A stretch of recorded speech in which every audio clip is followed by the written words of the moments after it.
Notre peur la plus profonde n'est pas d'être inapte. Elle est que nous puissions être dotés d'un pouvoir sans commune mesure. C'est notre clarté, pas nos zones d'ombre qui nous effraient. On n'apporte rien au monde en se dévalorisant. Il n'est pas éclairé de se faire plus petit que l'on est, simplement pour rassurer les autres autour de nous. Nous sommes tous conçus pour briller, comme les enfants. Ce n'est pas donné qu'à quelques-uns, c'est en nous tous. En laissant briller notre propre lumière, nous donnons inconsciemment aux autres le pouvoir d'en faire autant.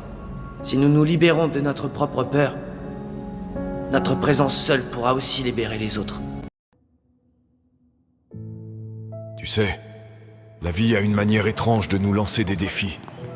Juste au moment où tu penses que tu ne peux pas aller plus loin, elle te montre que tu as encore de la force en réserve. Elle te pousse à explorer des parties de toi-même que tu ne connaissais même pas, à trouver une détermination que tu n'aurais jamais cru posséder. Mon histoire, eh bien, laisse-moi te la raconter. C'est un voyage à travers les galères.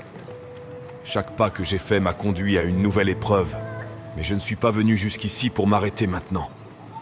Je n'ai pas traversé tous ces obstacles pour simplement m'asseoir et regarder la vie passer. Ces mots, ce ne sont pas juste des paroles pour moi. C'est une façon de vivre, un credo qui me guide chaque jour. Tu vois, la vie m'a appris quelques leçons, souvent de manière brutale, mais toujours avec une clarté qui ne peut pas être ignorée. Elle m'a appris que quand tu as l'impression d'avoir touché le fond, quand tu penses que tu n'as plus rien à donner, c'est précisément à ce moment-là que tu dois creuser un peu plus profondément, que tu dois puiser dans des ressources que tu ignorais posséder. Il y a eu des moments où je n'avais rien d'autre que les vêtements sur mon dos et l'estomac vide, des moments où l'espoir semblait être un luxe que je ne pouvais pas me permettre. Mais même dans ces instants de désespoir, je n'ai jamais abandonné. J'ai regardé la difficulté droit dans les yeux et j'ai dit: pas aujourd'hui, pas demain, jamais. Ces mots, je les ai répétés comme un mantra, les ancrant dans mon esprit, jusqu'à ce qu'ils deviennent une vérité inébranlable.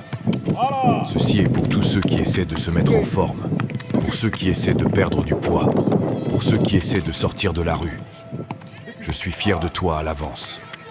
Je suis fier de toi, car tu as choisi de ne pas laisser les circonstances définir qui tu es ou qui tu seras.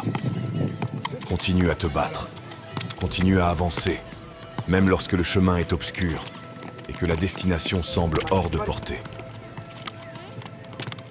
Les gens ne croient pas en la grandeur qui est en eux. Ils préfèrent souvent rester spectateurs, observant la vie se dérouler sans jamais s'impliquer pleinement. Mais je te dis de quitter les gradins et d'entrer dans le jeu. Parce que c'est seulement en participant pleinement à ta propre vie que tu pourras en réaliser le potentiel. Continue de te montrer quand personne ne regarde. Continue de te battre même quand personne ne croit en toi. Même quand les voix autour te disent que tu n'y arriveras pas.